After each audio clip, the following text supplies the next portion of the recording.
que nous allons parler aujourd'hui. République démocratique du Congo. L'invité du jour, mesdames et messieurs, nous recevons un homme d'État discret mais central dans les grandes heures de la diplomatie congolaise. Ministre des Affaires étrangères pendant des mandats sous l'ancien régime. Plusieurs fois, il a été pendant très longtemps sénateur, aujourd'hui député national. Il a participé aux grandes négociations africaines, à la défense de la souveraineté du pays et à la construction d'alliances internationales stratégiques. Et ce matin, il a accepté de venir nous livrer son regard sur le passé, le présent, peut-être l'avenir. Léonard Chéo-Kitundu. Monsieur le député, venez. Allez, on est en direct. Il va faire son entrée dans ses studios. Avec lui, justement, nous allons parler République démocratique du Congo. Honorable, bonjour. Bonjour. Vous allez bien? Oui, très bien. Bienvenue. Installez-vous comme chez vous à la maison, confortablement. Merci beaucoup. Je vous dis qu'avec vous, on va parler République démocratique du Congo. Tout à l'heure, je disais, vous êtes resté égal à vous-même, hein, discret, effacé, mais pendant 2 mandats, vous avez été au centre, au cœur de la diplomatie congolaise. Aujourd'hui, avec tout ce qui se passe, avec un regard des diplomates, lorsque vous regardez, vous observez tout ce qui se passe aujourd'hui en République du Congo, c'est quoi le regard? C'est quoi vous dites quoi? Je suis plutôt consterné par la situation à laquelle nous sommes confrontés actuellement, parce que j'aurais pensé à tout, sauf à ce qui nous arrive maintenant. Mais en même temps, pour avoir été, vous l'avez dit, ministre des Affaires étrangères dans le moment difficile, j'ai l'impression de vivre une répétition de ce à quoi j'étais confronté quand j'étais ministre des Affaires étrangères. D'abord, pendant le processus de réunification du pays, où quand j'étais ministre des Affaires étrangères, en même temps j'étais chef de la délégation gouvernementale à Sun City pour le dialogue intercongolais. Et si on peut à l'époque se réjouir d'avoir pu, malgré tout le problème qui se posait à l'époque, il faut quand même reconnaître qu'on a pu réunifier le pays et faire taire les divergences et s'atteler à mettre en place une autre république sur une constitution qui était censée justement cette fois-ci arranger la gouvernance du pays dans l'intérêt supérieur de notre population. Mais maintenant, vous voyez, à l'époque, le pays était agressé par 3 de nos voisins. Et nous étions en situation extrêmement difficile parce que, bon, le pouvoir précédent venait de tomber. Et la similarité un petit peu, c'était au niveau des forces armées, parce que c'est l'armée était à reconstituer pour affronter tout agresseur potentiel, comme on le voit aujourd'hui. Mais ça n'a pas été facile du tout, ce que je peux vous dire. Alors, vous vous rappelez, M. Laurent Désiré Kabila avait profité d'une opportunité qui était offerte à l'est de la République démocratique du Congo pour justement essayer de lutter pour le rétablissement, ce qu'on a appelé la République, parce que souvent, en termes techniques, des fois on confond la République avec l'État. La République est dépositaire de certaines valeurs importantes. C'est ce que nous voulions à l'époque parce que nous estimions qu'en 1960, la République a pris le chemin de l'exil. Parce qu'il y avait un coup d'État qui a été fait à l'époque. Alors, nous avions à l'époque obtenu l'appui des pays de la région, parce que le pouvoir ici était en déliquescence. En même temps, il s'est produit au Rwanda un génocide. Et les génocidaires ont trouvé en République démocratique du Congo. Là, nous sommes en 1900. Voilà, avec armée bagage. Les génocidaires, ceux qui venaient de commettre le génocide, ont trouvé refuge chez nous. Et non seulement la milice, mais aussi les forces armées rwandaises. Ça c'est l'histoire lointaine de cette agression. Mais c'est pour vous montrer qu'il y a un lien avec l'actualité. La question maintenant, parce qu'on a 60 minutes, pratiquement 55 minutes pour cette émission. Alors la question maintenant aujourd'hui, avec un œil des diplomates que vous avez, 2 fois ministre des Affaires étrangères, ministre des Droits humains, vous avez participé pratiquement à toutes les réunions, toutes les négociations pour la paix en République démocratique du Congo, la paix, l'accord d'Addis Abeba, c'est vous l'avez négocié. La question que tout le monde se pose, M. Cheo Kitundu, là je vous reçois comme ancien ministre des Affaires étrangères et intégration régionale, est-ce qu'en 2013, le M23 avait été vaincu? Je pense que oui quand même. Le M23 a été vaincu. Mais ma question, je vais bien replacer ma question. Clair. Avec la situation d'aujourd'hui, oui. Le M23, le Rwanda, avec ses pantins d'M23 qui ressurgit, qui agresse la République du Congo, c'est pourquoi je pose la question. Est-ce que le M23 avait été réellement vaincu en 2013 ? Non, absolument. À l'époque, d'ailleurs, on a vécu pendant un certain temps, il n'y avait plus le même M23, la normalité était rétablie. Mais ce qui se passe aujourd'hui, et c'est peut-être ça, parce que vous voulez qu'on parle de l'actualité, ce à quoi on a affaire aujourd'hui, est-ce que on est confronté à une rébellion ou à une agression? C'est le problème qu'il faut se poser d'abord. Et je vous pose la question. Bon, alors, moi j'ai dit, non, nous sommes agressés par notre voisin, le Rwanda. C'est la même situation, en 2013, nous étions également agressés. Oui, tout à fait, mais c'est quoi il y a une grande particularité. Allez-y. Parce que aujourd'hui... Expliquez-nous, je vais vous laisser le temps de nous expliquer pour qu'on comprenne. Aujourd'hui, il y a 2 manières d'agresser un pays en droit international.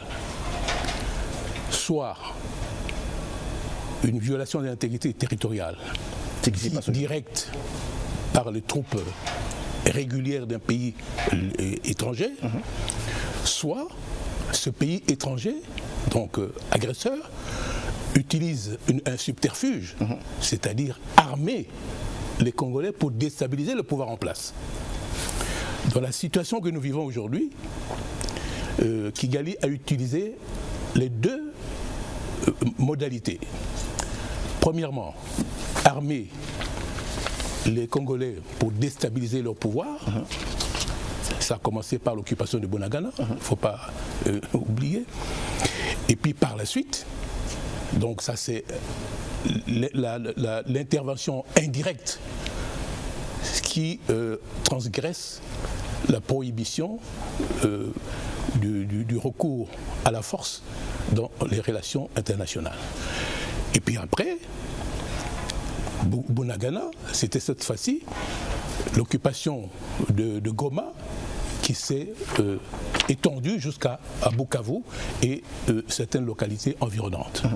Là, c'est l'intervention directe des troupes régulières étrangères. Donc, ces 2 interventions constituent l'agression sur le plan international. Okay.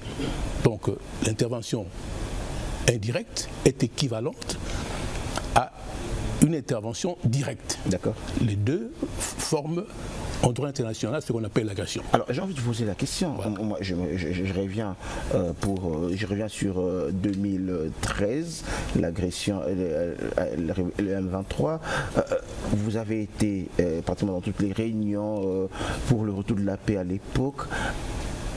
2013 et 2025 aujourd'hui, ce sont les mêmes acteurs.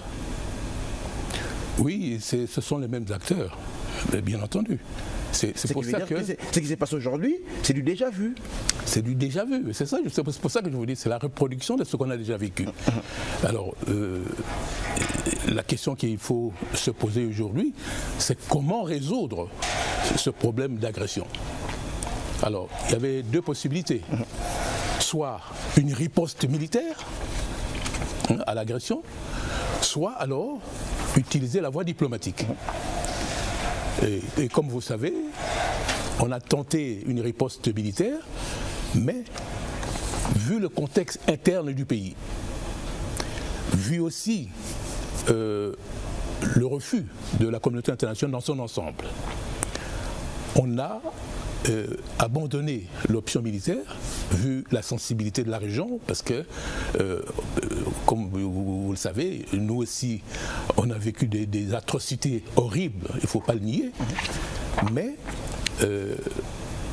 l'Est de la République démocratique du Congo est proche d'un pays qui a subi les génocides, et on craignait qu'une riposte militaire peut avoir des conséquences dévastatrices à la fois sur le plan humain et matériel. Et parfois, ça peut être même incontrôlable. C'est pour cette raison que toute la communauté internationale a recommandé d'user de la voie diplomatique. C'est la situation dans laquelle nous nous trouvons aujourd'hui. Alors, comment le résoudre? D'abord, au niveau de l'Afrique, parce que comme vous savez... On va parler de la diplomatie, on va ouvrir cette page de la voie diplomatique, mais je voudrais d'abord qu'on parle de cette agression, qu'on parle d'abord de cette région, de ce qui se passe. D'abord, je suis en délire sur mes yeux, votre déclaration pratiquement du 23 mai dernier, où pratiquement vous condamnez cette agression sur tous les plans. Tout à l'heure je disais que vous avez été pendant très longtemps l'homme de couloir, le diplomate de l'ancien régime. Je vais revenir, c'est votre déclaration, mais le même 23 mai, l'ancien président faisait également sa déclaration sur la situation politique de la République de la RDC aujourd'hui, sa lecture à lui, mais également il n'y a pas que vous, il y a également j'ai envie de citer Lambert Mende également, qui a fait également une lettre ouverte à M. Kabila par rapport à sa déclaration du 23 mai, le même jour où vous faisiez également votre déclaration pour condamner l'agression. Mais je prends juste un passage de Lambert Mende qui dit au président Kabila, ce sont ces termes, les termes sont un peu plus forts, il dit il se sent entubé par ce qu'il a entendu, ce sont le mot de Lambert Mende, par ce qu'il a entendu et ce que fait l'ancien président. Vous aujourd'hui, après avoir suivi sa déclaration, après avoir vu qu'aujourd'hui qu'il séjourne à l'Est, à Goma, avec ceux-là que vous avez combattu, qu'il a combattu et qu'il a défait en 2023, vous avez également le même sentiment de vous sentir, j'ai envie d'utiliser le mot de Lambert Mende, entubé? Chacun a sa manière de réagir, mais moi en tout cas, j'ai trouvé ça extrêmement troublant. Pour quelle raison? Parce que, je viens de vous le dire maintenant, nous sommes agressés, la République démocratique du Congo. Et c'est pour ça que moi, la thèse de la rébellion, je ne l'approuve pas. Je disais souvent, à supposer par exemple que des Congolais sont à Lissala, donc à l'intérieur du pays, et provoquent une rébellion, est-ce que vraiment ils peuvent tenir? D'une part parce que ce sera en violation de la Constitution, mais en même temps, même sur le plan logistique, cette rébellion ne peut pas tenir. Si aujourd'hui, nous sommes confrontés à la situation de l'Est aujourd'hui, c'est parce que ce qu'on appelle aujourd'hui rébellion à travers le M23 bénéficie d'une profondeur stratégique, c'est-à-dire le pays voisin le Rwanda. Non, clairement, le Rwanda, c'est clair. C'est le Rwanda qui agresse la RDC. Il y a beaucoup de gens qui estiment que pouvez accuser à tort d'autres pays de la région, mais le pays avec qui on a affaire aujourd'hui, c'est le Rwanda, qui utilise à sa manière non seulement le M23, mais en même temps ses troupes régulières pour agresser la République du Congo. Nous sommes agressés. Alors, quand on est agressé, mon cher frère, il n'y a plus d'opposition, il n'y a plus de majorité. On n'a plus de divergence. Le seul objectif à atteindre, c'est comment venir à bout de cette agression-là. Donc tout le monde uni pour repousser l'agression. C'est d'abord ça, pour défendre notre patrimoine commun qu'est la République démocratique du Congo. Dans l'histoire de tous les pays, c'est comme ça que ça s'est passé. Mais ce que l'on voit aujourd'hui, à travers la question que vous posez, moi, si j'étais à la place de l'ancien président, je ne serais pas du tout aujourd'hui à Goma. Honnêtement, je dois vous le dire, impossible. Parce qu'en ce moment-là, ce serait apporter une caution à l'agression. Ce serait banaliser l'agression, ce qui est extrêmement grave. Donc, je pense que quand on a été à la tête du pays pendant longtemps, je pense qu'il a pris peut-être sa décision en toute connaissance de cause. Donc, je n'ai aucun commentaire à faire là-dessus, mais quand même, il y a lieu de se poser des questions. C'est pour ça que j'ai dit, c'est vraiment troublant. D'accord, mais moi maintenant, je repose maintenant ma question. Vous vous sentez comment, l'homme pour qui vous avez travaillé dans la diplomatie pendant autant d'années, vous avez mené ensemble cette guerre pour justement vaincre la rébellion en 2013, et aujourd'hui il est à côté, il est avec, il s'affiche avec le même personne que vous avez vaincu, que vous avez combattu en 2013. C'est pourquoi j'ai cité les termes de Lambert Mende qui sont quand même forts. Il dit santé entubé. Vous, c'est quoi les sentiments? Vous vous sentez également escroqué ou comment vous vous sentez quand vous voyez ça? Non, mais moi, c'est comme je vous dis, je trouve vraiment troublant. Et puis moi, à sa place, je n'aurais en aucun cas pensé un seul instant de pouvoir me retrouver à Goma aujourd'hui. Et en plus, bon, je ne sais pas comment il a fait pour y arriver, sûrement en passant par le pays agresseur, oui. Ce qui est encore beaucoup plus troublant. Alors, c'est vraiment, ça pose de problèmes. C'est ça toute la question. Alors moi, comme je vous l'ai dit, c'est quand même, à mon avis, regrettable qu'on soit arrivé à poser un acte aussi vraiment choquant, parce que ce que nous vivons aujourd'hui est une situation catastrophique. Au moment où nous parlons, vous entendiez la délégation même de l'Union européenne dernièrement, 7 millions de personnes déplacées. C'est quand même terrible. C'est pour ça que moi j'ai dit, dans la situation actuelle, qu'on évite de parler du M23. Il faut parler du Rwanda. C'est le Rwanda qui agresse la République démocratique du Congo. La preuve, c'est que toute la communauté internationale est consciente de ça. À l'époque, les autorités rwandaises pouvaient se permettre n'importe quoi. Mais aujourd'hui, je pense que ces autorités ont été démystifiées, parce que leurs prétextes, qui sont ce que je qualifierais de fantasmagoriques, aujourd'hui sont mis à nu. Donc tous les prétextes ne sont plus recevables par la communauté internationale. La preuve, c'est qu'il y a cette résolution 2773 qui oblige Kigali à retirer ses troupes de la République démocratique du Congo sans condition et immédiatement, et en même temps on impose à Kigali de cesser tout soutien au M23. Et au M23, d'autres obligations, c'est que le M23 se retire des zones qu'il occupe, et en même temps qu'il démantèle toutes les structures administratives qui sont mises en place. Autrement dit, la communauté internationale ne reconnaît pas le M23. Pour la communauté internationale, le seul responsable de ce qui se passe à l'Est aujourd'hui, c'est le Rwanda.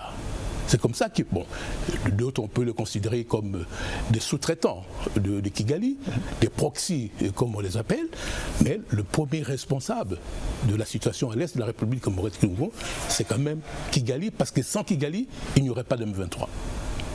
D'accord. Tout à l'heure, on va prendre, parce que cette émission, on l'a annoncé depuis hier, on vous a annoncé sur les réseaux sociaux, et il y a eu beaucoup de questions de téléspectateurs. Parmi toutes ces questions, je vais prendre une question comme ça, on va parler histoire, parce qu'on en profite. C'est pas tous les jours qu'on a chez Kitundu sur son plateau, c'est lui-même qui a été à la manœuvre de la diplomatie de la République pendant une époque aussi difficile comme aujourd'hui. La question sous l'ancien régime, la diplomatie de l'époque.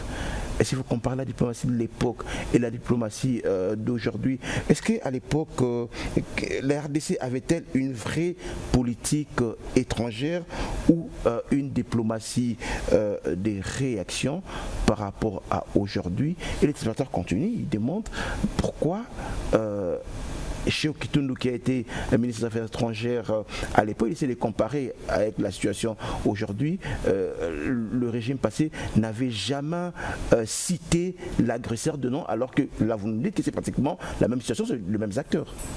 Ah non, quand même là, non. Il faut quand même rétablir la vérité. Allez-y, on va profiter de l'histoire. Oui, hein. oui, c'est moi qui étais au front à l'époque. Je vous rappelle que... Non, on dit vous ne citez pas nommément le Rwanda. Toutes mes déclarations, le Rwanda. Mais la preuve, c'est que... on comprend par rapport à aujourd'hui. Ok, mais quand cette agression, la première agression a eu lieu, les militaires s'occupaient de la situation armée, mais moi je m'occupais de la diplomatie. Et en matière diplomatique, on avait deux possibilités. C'est de saisir le Conseil de sécurité ou les instances judiciaires internationales. Bon, comme vous savez, la Cour internationale de justice est l'organe judiciaire principal des Nations Unies. Avec le professeur Toumba Luaba, nous avons, et certains consultants belges, nous avons porté cette affaire à la Cour internationale de justice contre les 3 pays de l'époque, c'est-à-dire l'Ouganda, le Rwanda et le Burundi.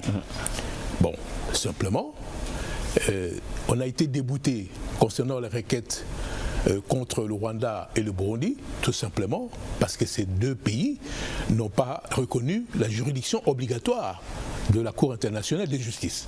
Par contre, l'Ouganda, oui. Et la plainte contre l'Ouganda a été maintenue. Et vous savez la suite, l'Ouganda a même été condamné par la Cour et a payé des dédommagements pour la République démocratique du Congo. Mais les 2 autres pays n'ont pas pu l'être, tout simplement, parce qu'il n'est pas justiciable à la Cour internationale de justice tout État qui le veut. Non, il faut avoir reconnu la juridiction obligatoire de la Cour. C'est pour ça que finalement Kigali a été épargné. C'est pour ça que j'ai souvent rappelé que Kigali a organisé son impunité judiciaire sur le plan international. C'est-à-dire, expliquez-nous, c'est-à-dire, on va comprendre. Première chose, vous ne pouvez pas porter plainte contre Kigali auprès de la Cour internationale de justice. Vous ne pouvez pas porter plainte contre Kigali auprès de la Cour pénale internationale, parce que là encore une fois, Kigali n'est pas partie prenante au statut de Rome portant création de la Cour pénale internationale. Donc là aussi, on est coincé. Alors, sauf, il y a une exception, le Conseil de sécurité, par contre, peut décider de poursuivre une personne qui dont l'État d'origine n'a pas ratifié le statut de Rome. Mais là, il faut une décision du Conseil de sécurité des Nations Unies. Alors, vous voyez, le désavantage du Conseil de sécurité, c'est que c'est un organe politique international chargé du maintien de la paix et de la sécurité internationale. Et là, ce sont des tractations, c'est-à-dire il faut absolument l'accord, surtout les 5 permanents. Si un membre permanent du Conseil de sécurité pose un veto, c'est terminé, on ne peut pas. Par contre, on a eu des situations où le Conseil de sécurité avait accepté de poursuivre un chef d'État, par exemple, dont le pays n'est pas partie prenante au statut de Rome. C'est comme le président Béchir du Soudan. Alors lui, une plainte a été déposée contre lui, mais par contre il n'a pas encore été transféré jusqu'à présent. Vous avez vu aussi l'affaire du président russe qui est aussi poursuivi par la Cour pénale internationale, tout comme le Premier ministre israélien. Bon, mais là encore une fois, comme je l'ai souvent rappelé, nous vivons dans un système international qui est anarchique. C'est-à-dire, l'anarchie ici, il ne faut pas le comprendre comme étant un désordre au sens commun, mais c'est au sens d'absence d'une autorité internationale qui soit supérieure aux États. Aujourd'hui, les États font ce qu'ils veulent, parce que nous vivons ce qu'on appelle, en termes techniques, un statocentrisme. C'est-à-dire, c'est les rapports de force qui comptent. Ce sont les intérêts qui comptent. Voilà, les intérêts qui comptent. Donc c'est ça le problème. Donc si bien que Kigali bénéficie d'une impunité qui est délibérée, à dessein. Il savait très bien pourquoi il n'avait pas reconnu la juridiction obligatoire de la Cour internationale de justice, tout comme il n'a pas voulu être partie prenante à la Cour pénale internationale. Alors voilà le problème que nous avons aujourd'hui avec Kigali. Donc c'est pour vous dire, parce que vous avez posé la question, on peut avoir cité nommément mise en cause le Rwanda. Non, ça a été fait. Ça c'est tout à fait clair sur ce plan-là. Mais simplement, Kigali, indépendamment de tout, bénéficiait d'un certain avantage parce que Kigali avait culpabilisé le monde entier pour n'être pas venu au secours des victimes de génocide à l'époque. Alors cette culpabilisation a fait que Kigali se sentait assez fort pour s'opposer même à la communauté internationale. Il pouvait être seul contre le monde entier. Alors donc il y avait une certaine vraiment presque une autorisation implicite. Mais la question aujourd'hui, est-ce que vous, comme un diplomate aguerri, connaissant le couloir de la communauté internationale, est-ce que cette position a changé? Alors, cette position a considérablement évolué. Et là, je pense que c'est à l'avantage de l'actuel chef de l'État qui a mené une offensive diplomatique décomplexée. C'est-à-dire, vraiment, partout où il est passé à travers le monde, il a mis en cause Kigali au point de mettre à nu les prétextes que Kigali avance pour agresser la République démocratique du Congo. Vous vous rappelez, les prétextes c'était quoi? Les persécutions contre la communauté Tutsi en République démocratique du Congo, le fait aussi que la République démocratique du Congo héberge ses compatriotes à lui, rwandais, qui menace la sécurité intérieure du Rwanda. Alors, ce sont ces prétextes-là qu'il utilisait. Mais maintenant, je pense que à travers ces prétextes, Kigali profitait pour piller la République démocratique du Congo. Et maintenant, la communauté internationale a compris ce jeu et cette même communauté internationale est aussi décomplexée par rapport à la dénonciation de Kigali sur le plan de ses actions en République démocratique du Congo. Décomplexé, oui, mais le Congolais lambda, lorsqu'il regarde aujourd'hui ce qui se passe en Alsace avec cette guerre à l'Est, on dit oui, c'est vrai, tout le monde a condamné, mais on n'agit pas. Si, mais quand même, il y a quand même des signaux forts, donc qu'on peut considérer comme étant un avertissement. Il y a quand même des personnalités au Rwanda qui ont été sanctionnées par la communauté internationale.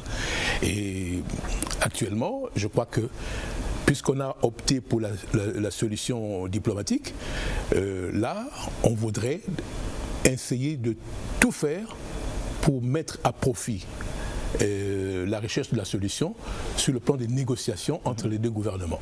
C'est ce qui se fait actuellement, non seulement sur le plan formel de l'Union africaine, mais en même temps des initiatives qui sont informelles, mais qui sont quand même assez importantes. Et justement, ouvrant ces dossiers diplomatiques, ces dossiers des initiatives, moi je suis très à l'aise. Hein, j'ai ce plaisir de vous avoir sur ce plateau parce que vous avez participé pratiquement à toutes les négociations dans le passé, Addis Abeba, l'accord cadre, c'est vous pratiquement. Et aujourd'hui, lorsque vous regardez la situation actuelle, les initiatives Nairobi, Luanda, Doha, États-Unis, est-ce qu'on peut dire aujourd'hui que Luanda, Nairobi a échoué et c'est Doha et Washington qui marchent? Il faut bien comprendre que le processus formel pour ce règlement de conflit, parce qu'on a opté sur la solution diplomatique, c'est d'abord par rapport au principe de subsidiarité, c'est-à-dire la communauté internationale voudrait d'abord qu'on trouve une solution de proximité au niveau continental par l'Union africaine, et après, si l'Union africaine est vraiment bloquée dans la recherche de la solution, alors en ce moment-là, il y a une reprise en main par le Conseil de sécurité. On peut le dire ainsi, l'Union africaine, Luanda, Nairobi, ça n'a pas donné des résultats. Bon, le temps diplomatique est toujours lent. Il ne faut pas croire qu'on va trouver une solution du jour au lendemain.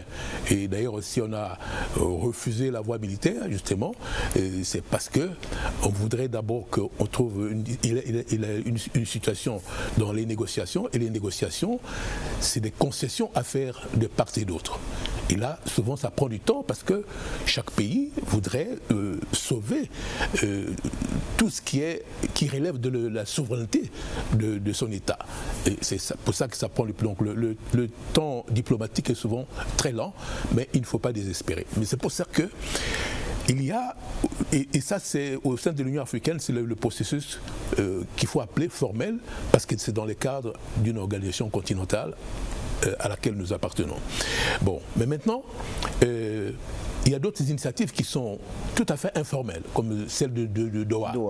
Alors, d'ailleurs, qui marche, qui a donné des résultats, qui a donné des résultats par rapport à Luanda. Tout à fait, mais ces processus n'éludent pas le processus formel. Au fait, Doha, comme on reviendra peut-être tout à l'heure sur la question des États-Unis, ce sont des bons offices que ces États utilise pour aider l'Union africaine à la recherche de la solution. Parce que, regardez par exemple, au niveau continental, moi je peux vous dire que moi j'ai vécu cette situation au sein de l'Union africaine. Le président Kagame a su, à travers un lobbying important au sein de l'Union africaine, pour se faire susciter des amitiés avec beaucoup de chefs d'État du continent africain. Mais c'est aussi la conséquence aussi de ce qu'ils ont vécu là-bas, l'utilisation du génocide effectivement aussi comme fonds de commerce. Ça jouait un rôle important auprès de beaucoup de chefs d'État africains. Je vous rappelle qu'à un moment donné, même l'Union africaine avait confié la responsabilité de la réforme institutionnelle de l'Union africaine au président Kagame. Donc à un moment donné, il a bénéficié d'une certaine aura.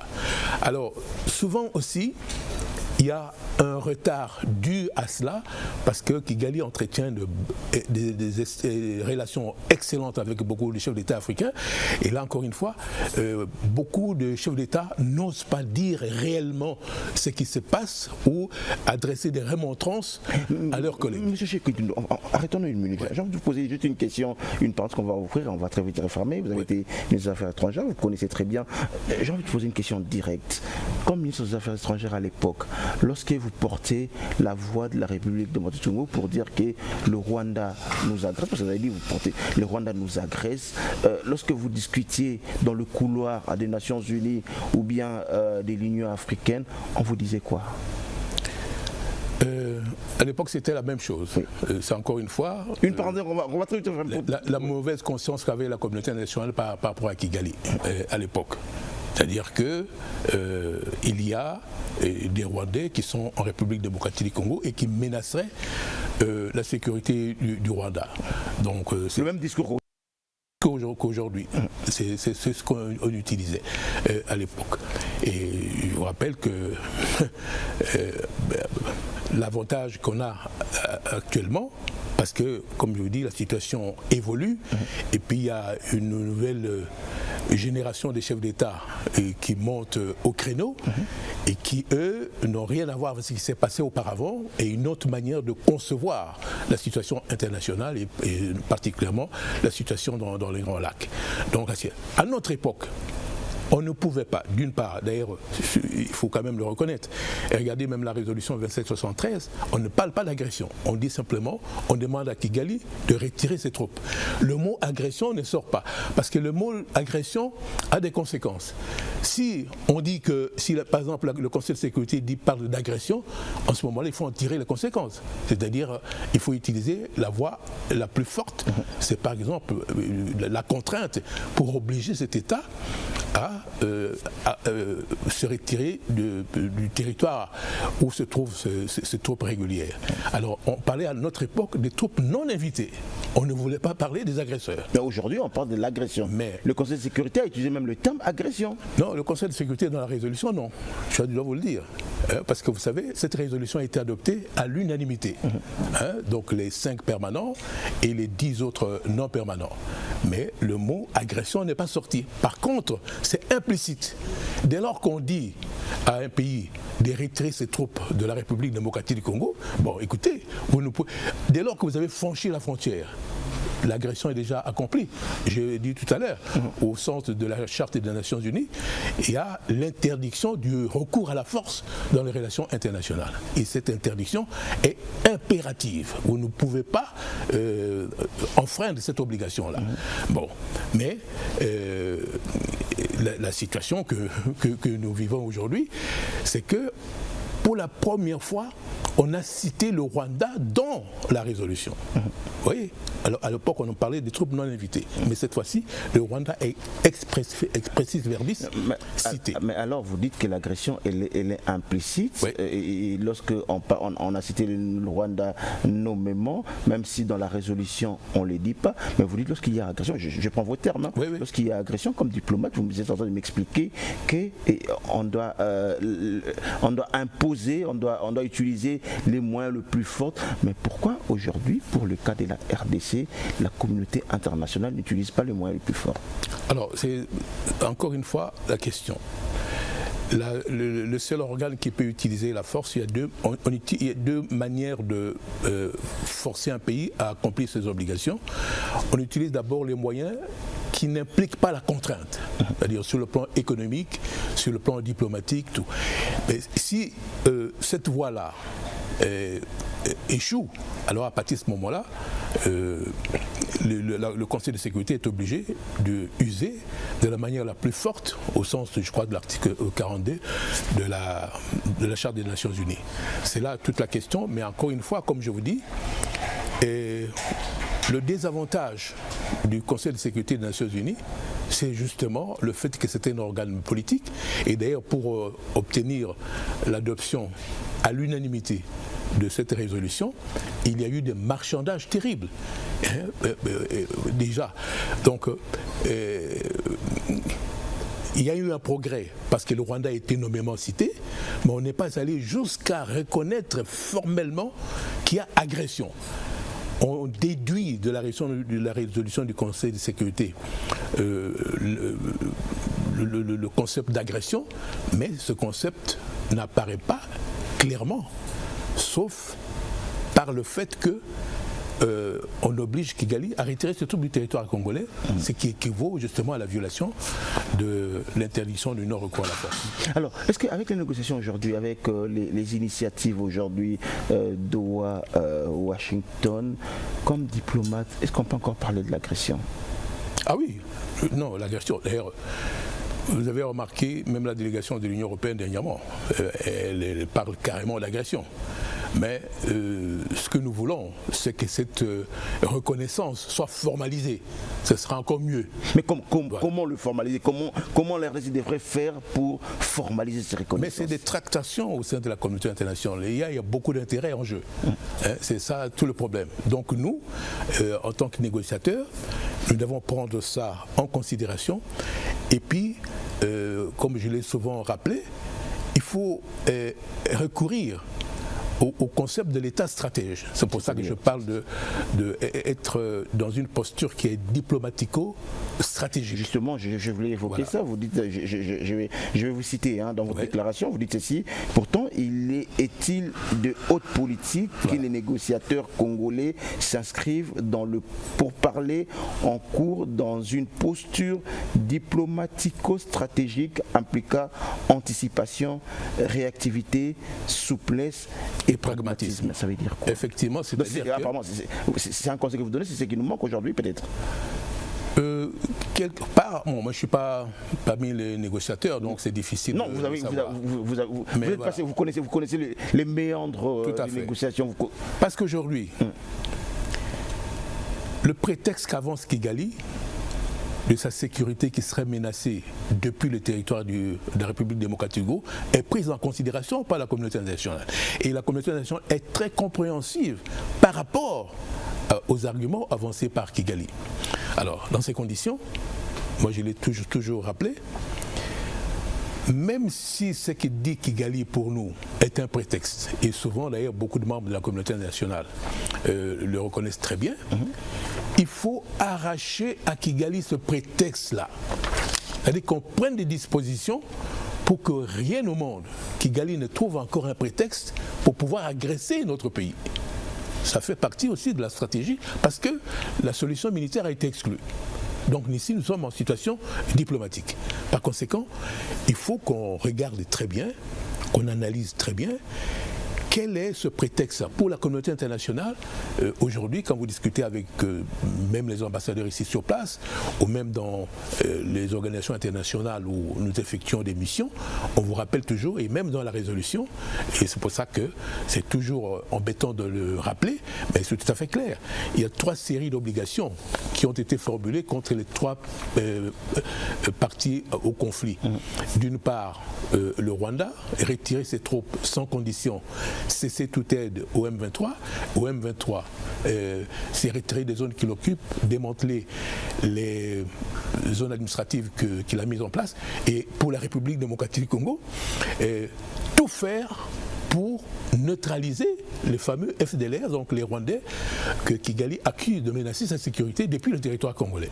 Alors, c'est pour ça que moi, je l'ai souvent rappelé, franchement, ça ne plaît peut-être pas, peut-être pas à beaucoup de monde, mais moi je pense que sur cette question-là, il faut prendre une décision radicale. C'est pour ça que je dis, nous devons montrer patte blanche face à la communauté internationale pour qu'on fasse entendre notre voix, parce qu'il y a déjà un progrès sur la démystification de Kigali à travers la diplomatie offensive du président de la République.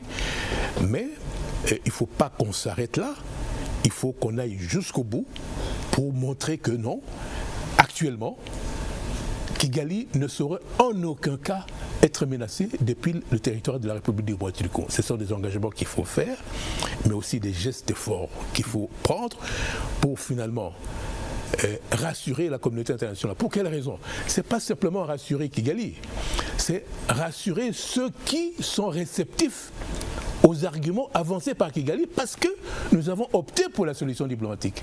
Donc si nous voulons l'appui diplomatique, il faut qu'avec la communauté diplomatique, on parle le même langage. Parce que si on ne parle pas le même langage, alors en ce moment-là, on place Kigali en phase avec la communauté internationale qui n'acceptera pas du tout de lui faire pression pour retirer ses troupes. C'est l'objet, à mon avis, des discussions actuellement.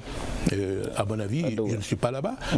Bon, à Doha, il faut bien comprendre. Doha, aujourd'hui, ce sont mais avant qu'on parle d'Ottawa et Washington, on va parler d'Ottawa. Avant qu'on parle d'Ottawa et Washington, j'aimerais, tout à l'heure, vous parliez de la voix de Kigali, les prétextes qu'utilise Kigali, et depuis toujours, Kigali, avec son président, disait toujours que c'est pas une agression, c'est une guerre congolais. On a suivi le gouverneur nommé par la rébellion qui dit que l'ancien président est une caution pour eux, pour ce qui se passe à l'Est, et ils ne partiront pas. On a suivi sur les réseaux sociaux le discours de l'ancien président sud-africain Thabo Mbeki, qui a donné pratiquement sa position.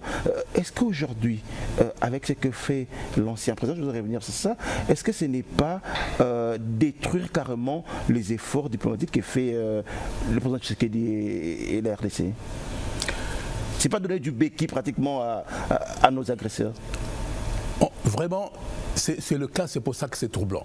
Parce que pour Kigali, la crise à l'Est, c'est une crise interne. Kigali ne veut pas reconnaître d'être agresseur. Pour Kigali, c'est un conflit interne. Kigali veut internaliser le conflit, c'est-à-dire congoliser le conflit, ce qui n'est pas vrai. Parce que moi, je ne vois pas du tout le conflit sur le plan interne. Et s'il y a conflit sur le plan interne, laissez les Congolais eux-mêmes trouver la solution à leurs problèmes. Est-ce que c'est une justification de l'ingérence de Kigali dans les affaires internes de la République démocratique du Congo? Là, encore une fois, c'est une violation d'un grand principe du droit international, notamment au sein de la Charte internationale, la Charte des Nations Unies. Donc, ce n'est pas vrai. C'est pour cette raison que il y a deux manières de voir les choses. D'une part, moi je vois au niveau de la classe politique aujourd'hui, on continue à parler de dialogue. C'est-à-dire, il faut qu'il y ait un dialogue. Bon. Mais le dialogue, on ne le refuse pas. On a eu la table ronde de Bruxelles, on a eu la conférence des États. D'ailleurs, ils disent que la rébellion dit utiliser l'article 64 de la Constitution. Oui, bon, sur l'article 64 de la Constitution, il y a à boire et à manger. D'abord, cet article, si vous voulez qu'on échange à ce propos. Une parenthèse très vite, parce que vous en parlez également dans vos déclarations. Bon, parce que 64, puis dialogue, et puis comme à l'époque des santé, vous avez été chef de délégation, voilà justement. J'aime bien, vous êtes une bibliothèque, on va profiter de vous. Vous avez été chef de délégation du gouvernement à Sun City, et aujourd'hui, beaucoup de politiciens réclament qu'il y ait, même les Africains, ils disent qu'il y ait un dialogue à la Sun City comme à l'époque. Pour résoudre le problème aujourd'hui. L'invocation de l'article 64 n'est pas, comme on dit en droit, topique. En tout cas, non. Parce que l'article 64 dit qu'il faut faire échec à tout individu ou groupe d'individus qui voudrait utiliser le pouvoir à leur fin, au fait. C'est ça la question. Mais si vous regardez l'alinéa 2 de cet article, l'alinéa 2 de cet article interdit le renversement d'un pouvoir constitutionnel. Donc, vous voyez, et en plus de ça, même si c'était vrai, cet article 62, alinéa 1er, 64, alinéa 1er, la question qu'il faut aujourd'hui se poser, est-ce que ça justifie l'occupation d'une portion du territoire congolais pour déstabiliser le pouvoir en place, avec les conséquences que cela implique? Et c'est pour ça que moi j'oppose à cette invocation de l'article 64, l'article 52 de la Constitution. L'article 52 de la Constitution, au premier alinéa, dit « Tous les Congolais ont droit à la paix et à la sécurité. » Oui, par exemple. Et qu'aucun individu ne peut en aucun cas utiliser une portion du territoire congolais pour renverser le pouvoir en place, c'est-à-dire l'État congolais. Donc vous voyez, donc là, ce qui se passe à l'Est, au niveau de ce qu'on peut considérer comme une rébellion, même si pour moi, ce sont des sous-traitants de l'agression, et que ce n'est pas nécessairement une rébellion, mais si on la considère comme une rébellion, il serait condamnable aussi, selon l'article 52 de la Constitution. Alors, vous voyez, donc c'est un problème. Donc, et en plus, à supposer même que même cet article 64 puisse être évoqué en l'espèce. Mais ce serait quand même terrible. C'est-à-dire que vous voulez, d'après eux, protéger la Constitution en violant la Constitution. Parce que si vous utilisez une portion du territoire congolais pour porter atteinte à l'État congolais, vous êtes condamnable par l'article 52. Vous voyez, c'est ça la question. Donc c'est une contradiction à laquelle il n'y a aucune solution. Donc cet article 64 n'est pas du tout invocable dans la situation d'espèce. Alors parlons de Doha, parlons des États-Unis. Aujourd'hui, les États-Unis, c'est minerai contre sécurité. C'est ce que tout le monde pense, que l'accord avec le Washington serait le bradage ou le vente de nos minerais. Vous, comme diplomate, vous êtes d'accord et c'est la solution aujourd'hui? Non. Je crois qu'il y a une confusion de genre.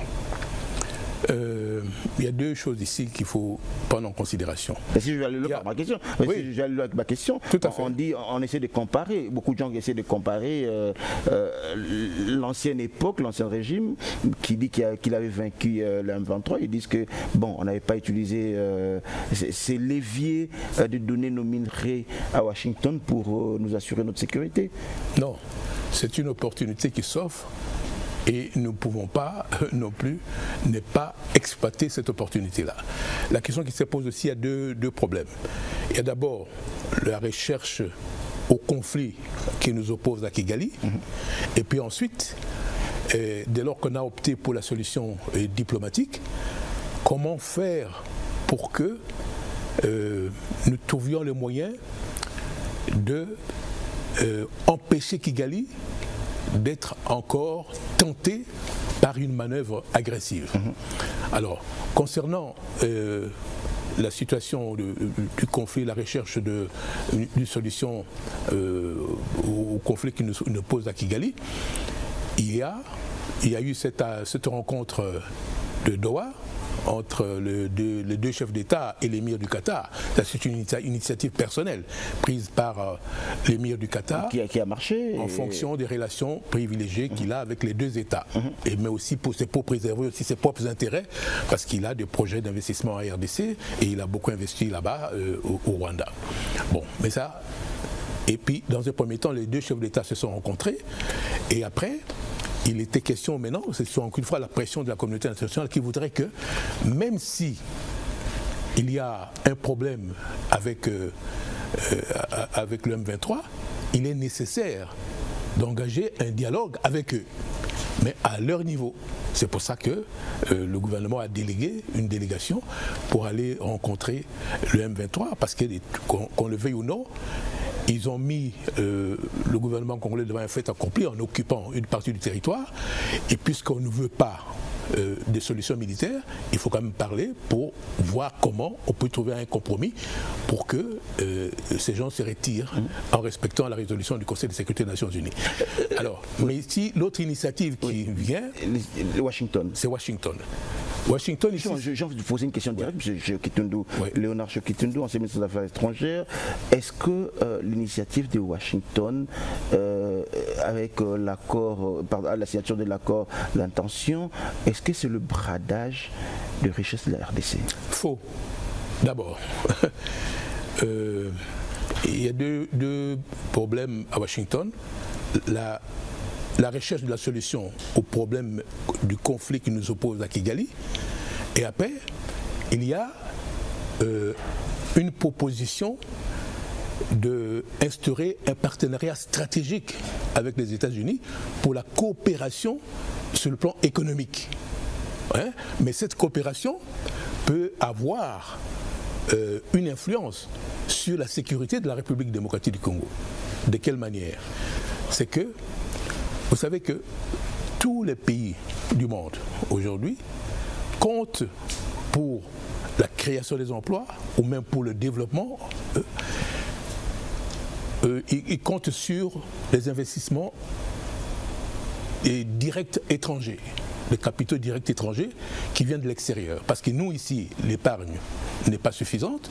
Et avec notre budget aujourd'hui, comme vous voyez, ce budget que nous adoptons annuellement, aujourd'hui je crois qu'on en est à 16 milliards, ce budget ne nous permet pas du tout de résoudre le gros problème auquel la population est confrontée. Par conséquent, puisque le Congo regorge énormément d'opportunités d'investissement et que nous-mêmes ici, nous n'avons pas encore l'expertise pour exploiter ces ressources minières en particulier, nous sommes dans l'obligation d'appeler ceux qui ont et l'expertise et les moyens pour pouvoir les exploiter. Pour quelles raisons?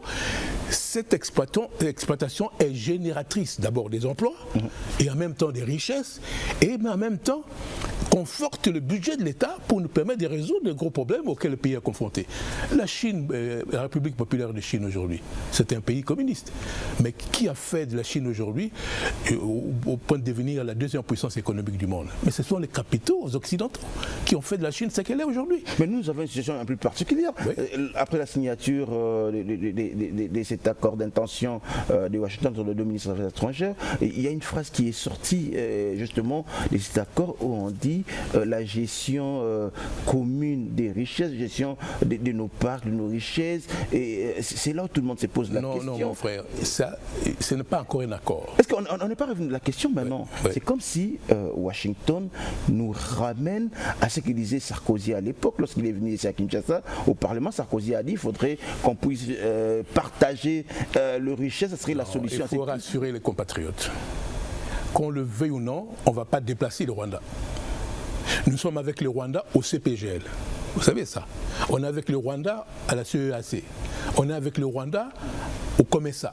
On est avec le Rwanda à l'EAC aujourd'hui. Ce sont des organisations à caractère substantiellement économique d'abord. L'intégration africaine au niveau régional. Pour arriver à l'Union africaine. C'est pour ça qu'il y a même la ZLECAf.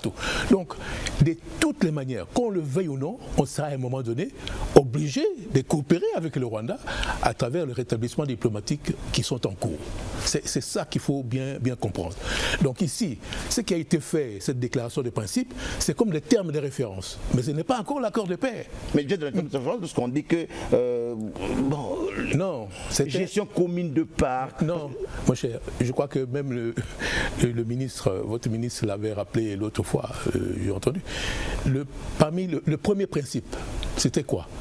C'est la défense de la souveraineté nationale de la République démocratique du Congo et même de l'intégrité territoriale. C'est-à-dire que rien ne peut se faire qui puisse porter atteinte à la souveraineté de notre pays. Mais la coopération, elle est là. C'est dans le cadre de partenariat, encore une fois, mutuellement bénéfique. C'est tout ça. Je vais vous donner un exemple. Aujourd'hui, il peut y avoir, par exemple au niveau de parcs, il y a, quand il y a le conflit, il y a des rhinocéros, semble-t-il, de la République démocratique du Congo qui traversent. Ouais. Alors, ça, c'est vrai. Qui vont au Rwanda. Comment vous allez faire? Et d'ailleurs, quand la paix est rétablie, ces rhinocéros reviennent, n'est-ce pas, encore en République démocratique du Congo. Qu'est-ce qu'on fait? Nous devons nécessairement trouver un compromis avec Kigali pour gérer cette affaire. Alors, mais gérer cette affaire, ça ne veut pas dire dans l'intérêt du Rwanda, non, dans l'intérêt mutuel du Rwanda et de la République démocratique du Congo. Et nous n'allons pas brader nos intérêts. Mais écoutez, ça c'est minimiser quand même les négociateurs. Il faut quand même avoir confiance à vos négociateurs. Et le principe a été très bien défini. La souveraineté de notre pays doit être strictement sauvegardée, tout comme l'intégrité de notre territoire. Mais aujourd'hui, ce que vous devez savoir, c'est que c'est d'abord une déclaration de principes qui sont des termes de référence sur lesquels les négociateurs vont se baser pour cette fois-ci élaborer un avant-projet d'accord. C'est ce qui est en train de se faire aujourd'hui. Alors, vous verrez, après, on verra, et tout se fait dans la transparence. Parce que le processus de négociation ici rien n'obligeait les négociateurs à publier cette déclaration de principe. C'est la première fois que l'on voit ça. C'est pour justement rassurer tout le monde, voilà les principes tels qu'ils sont définis, et c'est sur la base de ces principes que nous allons élaborer l'avant-projet. Et quand on va élaborer l'avant-projet, c'est sur la base des préoccupations déclinées par chaque délégation, et on va mettre ensemble pour trouver un compromis sur l'égide américaine. C'est ce qui s'est fait. Il nous reste 7 minutes, 8 minutes exactement. On va prendre les questions des téléspectateurs sans se rendre compte. On a pratiquement fait 1h20 minutes. On va prendre les questions des téléspectateurs. On va terminer cette émission par là. Donc justement, ce sont les questions des téléspectateurs. Vous nous rassurez que ce que c'est fait à Washington, comme diplomate avec un œil d'un diplomate rodé, vous nous rassurez que ce que c'est fait à Washington, ce n'est pas ce que disait Sarkozy à l'époque. Non, parce que ici dans l'opinion, moi je vois la population et j'écoute. La population croit que nous allons faire un troc. C'est-à-dire, nous prenons nos minerais et nous donnons aux États-Unis pour que les États-Unis nous protègent. Non, c'est pas ça. Pas du tout. C'est attirer les entreprises américaines qui ont les moyens et l'expertise pour pouvoir exploiter nos richesses que nous ne pouvons pas exploiter nous-mêmes, afin de créer des emplois et des richesses dans l'intérêt de notre population. Il y a beaucoup de chômeurs actuellement et c'est ce qui nécessite, et d'ailleurs dans la conclusion de cet accord, sur ce plan-là, il doit y avoir une clause aussi de transfert de technologie, parce que nous ne nous abandonnions pas du tout aux étrangers pour la suite. C'est ce qu'ont fait les Chinois. Les Chinois, par exemple, quand ils ont accepté que les Occidentaux viennent installer leurs entreprises là-bas, ils ont posé comme condition le transfert de ces technologies pour que les Chinois eux-mêmes se prennent en charge. C'est ça aussi notre problème.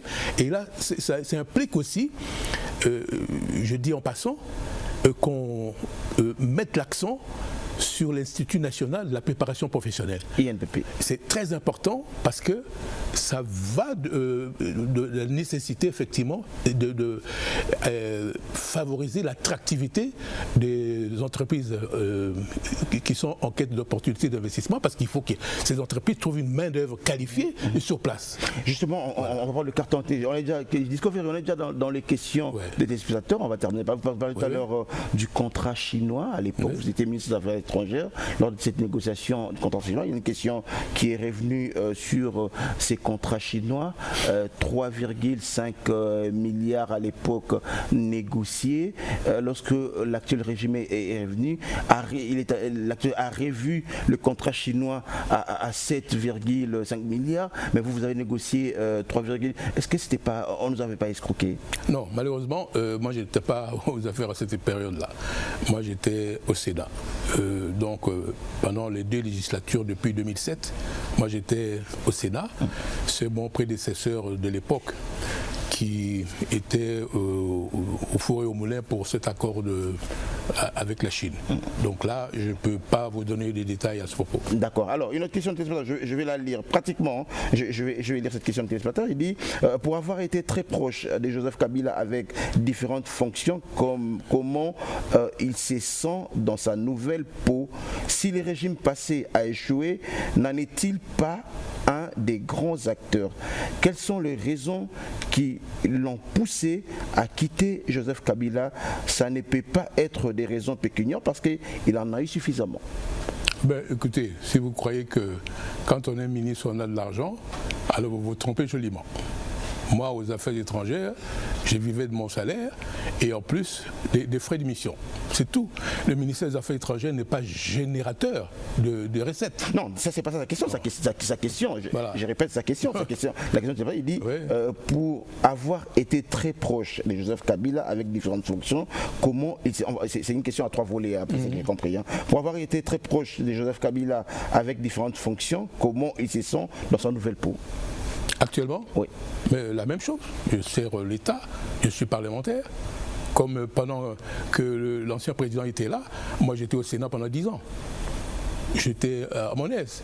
Mon rôle à moi, c'est de représenter la population au sein du Parlement. Là, lui parle, vous avez été ministre des Affaires étrangères il parle dans votre pôle comme ministre des Affaires étrangères de l'ancien régime. Non, comme ministre des Affaires étrangères, je l'ai été lors de la transition là, après le 2 mandats du président, pour finalement préparer l'avènement de l'actuel régime.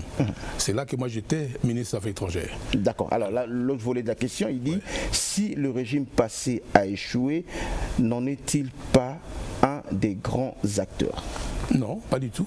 Moi, je ne suis pas responsable de l'échec et je pense que j'ai accompli ma mission avec compétence et professionnalisme. Je crois que, je ne vais pas me vanter moi-même, mais je crois que les gens eux-mêmes ont constaté. Donc, sur ce plan, pas du tout. S'il y a eu échec, je ne suis pas responsable. Je crois qu'il faut me juger à travers la manière dont j'ai géré le ministère des Affaires étrangères. C'est là que je suis comptable. Mais pour tout ce qui s'est passé, tous les passifs de l'époque, je ne peux en aucun cas être responsable. Et dernier volet de sa question, il demande pourquoi vous avez quitté le FCC. Première chose, non seulement les divergences à l'interne, mais surtout où j'étais contre, c'est lorsque le FCC a boycotté les élections. Moi, je ne peux pas. Je ne peux pas boycotter les élections parce que les électeurs ne m'auraient jamais pardonné. J'ai un fief électoral que je dois préserver et mon rôle à moi, c'est de rendre service à ma population et surtout dans ma province. Vous savez que la province du Sankourou est une des plus oubliées de la République aujourd'hui. Donc d'ailleurs, mes évoluements, je le partage avec la population dans ma circonscription. Alors rien que pour ça, je ne pouvais pas le suivre. Et c'est pour ça que moi j'ai quitté, pas le FCC à l'époque, mais le PPRD, parce que vous savez que beaucoup de gens confondent. Le FCC, c'était une plateforme de plusieurs formations politiques, mais ce n'est pas un parti politique. Lui considère que vous avez quitté Joseph Kabila pour devenir Tshisekedi. Écoutez, non, mais pas du tout. Moi, je n'ai pas quitté Joseph Kabila. Écoutez, moi, je n'appartenais pas à Joseph Kabila, j'appartenais au PPRD. Dont j'étais parmi les fondateurs. Qui dit PPRD dit Joseph Kabila. Non, mais écoutez, il ne faut pas attribuer une organisation politique à un seul individu. Je crois qu'on le gère collégialement et j'étais parmi les cofondateurs. Vous comprenez? Donc l'ancien président pouvait ne plus être responsable du PPRD parce qu'on aurait pu trouver quelqu'un d'autre. Donc on n'est pas président d'une organisation politique ad vitam aeternam, pas du tout. Donc je ne pense pas du tout. Donc je n'ai pas quitté l'individu, mais j'ai quitté une formation politique. Tout simplement parce que cette formation politique a refusé de s'engager dans les élections. Et moi, ni mes électeurs, ni moi-même, je n'aurais pas accepté du tout, parce que je suis parmi ceux qu'on appelle aujourd'hui les politiciens professionnels, parce que bon, on a vocation à servir le pays à travers justement le mandat politique. Léonard, chez Okitundu, que souhaitez-vous transmettre à la jeunesse congolaise aujourd'hui, notamment aux jeunes diplomates de la République?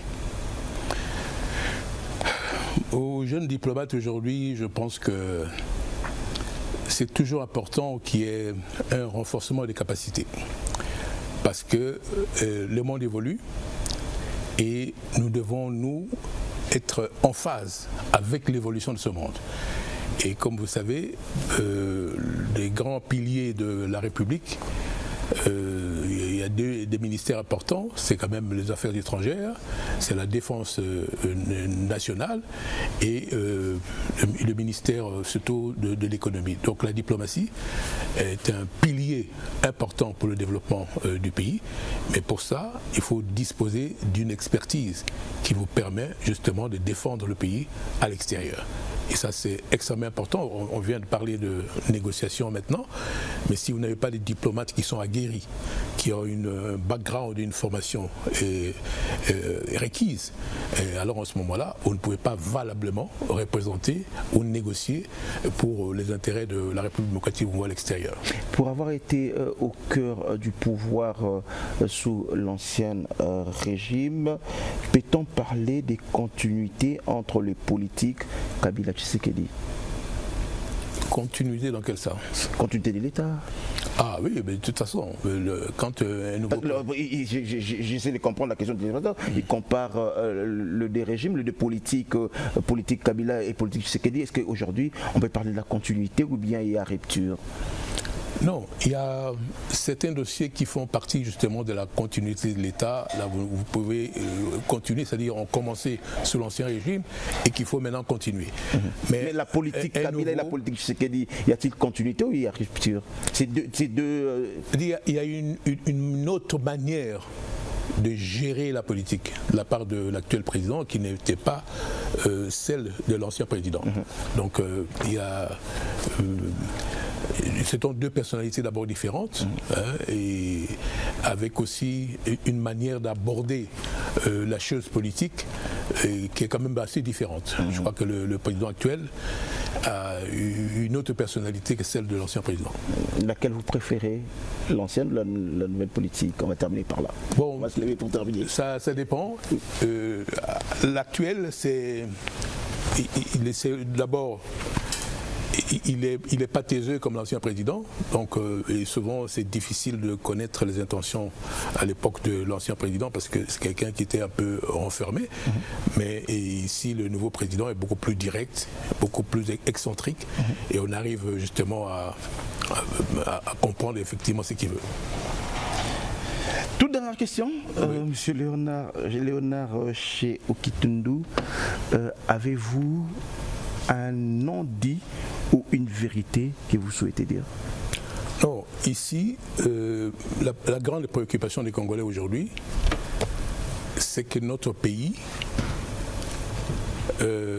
retrouve sa stabilité et que l'autorité de l'État soit étendue sur toute la République.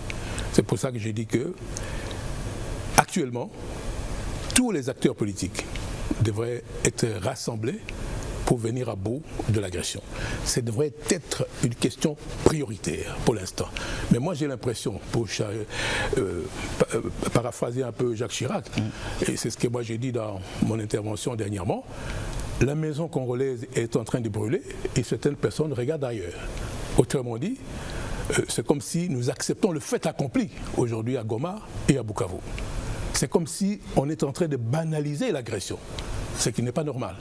Alors, et en même temps aussi, on voudrait adopter une attitude démissionnaire, c'est-à-dire on abandonne. Moi j'entends beaucoup de gens, moi je ne suis pas contre les prélats, ils ont leurs initiatives, d'accord, mais les prélats ne peuvent pas remplacer les acteurs politiques.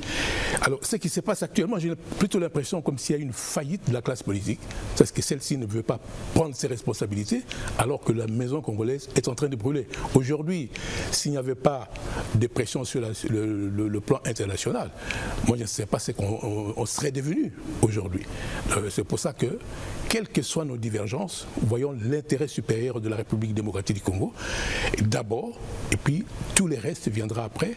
On pourra trouver un compromis sur le plan interne. Mais aujourd'hui, il n'y a pas de rébellion, c'est une agression. Et je vous ai fait la démonstration tout à l'heure sur le plan du droit international et même sur le plan diplomatique. C'est une agression qui est faite par une intervention directe et une intervention indirecte. Par conséquent, il y a des troupes étrangères sur notre pays. Sans ces troupes étrangères, il n'y aurait pas ce qu'on appelle aujourd'hui des rébellions qui sont des sous-traitants. Et par conséquent, nous devrions tous être unis pour affronter ce qui constitue le mal absolu, c'est l'agression dont la République démocratique du Congo est l'objet. Monsieur Léonard chez Okitundu, je rappelle que vous êtes député national, vous avez été plusieurs fois sénateur, ministre des Affaires étrangères, ministre des Droits humains. Merci d'être venu. Je vous en prie. Mais je ne me pardonnerai pas si je ne vous posais pas cette question. On revient toujours sur ces discours du 23 mai de l'ancien président qui a brossé à sa manière la situation actuelle de la République démocratique du Congo. Avait-il raison ou il a tort? Non. Mais ce qui est important ici, vous savez, la liberté d'expression reconnue à tout le monde. Donc moi, je n'attache pas une grande importance à son discours. Par contre, c'est la présence à Goma qui me gêne. Mais ce n'est pas le discours. Oui, parce que bon, surtout quand on s'inscrit dans l'opposition. Alors, évidemment, on peut dire tout ce qu'on veut quand on est dans l'opposition. Mais la présence à Goma, là, ça prend un autre problème parce que là, ce serait comme une certaine caution à l'agression, ce qui, du point même du vue de la communication, du point même de la perception, ça nous effectivement nous trouble.